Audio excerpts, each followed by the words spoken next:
പ്രിയ, നിന്നോട് ഞാൻ എന്ന് വരാനാ പറഞ്ഞു? ചേട്ടാ ശരിയാണ്, കഴിഞ്ഞ ഞായറാഴ്ച വരാൻ പറഞ്ഞു. പക്ഷെ അപ്പോഴേക്കും അമ്മയ്ക്ക് വയ്യാതായോണ്ടല്ലേ ഞാൻ ഒരാഴ്ച കൂടി എൻ്റെ വീട്ടിൽ നിന്നേ. അതിനിപ്പോ എന്തത്ര പ്രശ്നമാക്കാനുള്ളേ? മോളെ, കല്യാണം കഴിഞ്ഞ പെൺകുട്ടികൾ ഭർത്താവിന്റെ വീട്ടിലാണ് താമസിക്കേണ്ടത്.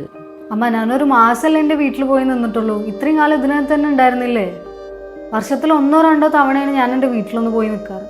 അതിനും നിങ്ങൾ സമ്മതിക്കില്ല. എന്നാ വരണേ, എപ്പോഴാ വരണേ ചോദിച്ചിട്ട്. അതിന് പുറമെ ഞാൻ ഇവിടെ ഉള്ള എല്ലാവർക്കും അപേക്ഷ സമർപ്പിച്ച് അനുവാദം വാങ്ങണം സ്വന്തം വീട്ടിലൊന്ന് പോയി നിൽക്കണമെങ്കിൽ.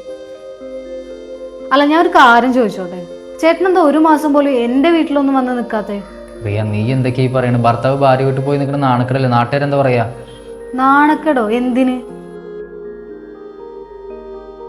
രണ്ടാളോടും കൂടി ഞാനൊരു കാര്യം പറയാം. എനിക്ക് എപ്പോൾ എൻ്റെ വീട്ടിൽ പോകാൻ തോന്നുന്നു അപ്പോഴൊക്കെ ഞാൻ പോയി നിൽക്കും. കഴുത്തിലൊരു താലി കെട്ടിയെന്ന് വെച്ചാൽ ആരും ആരുടെയും അടിമകളൊന്നും ആവില്ല.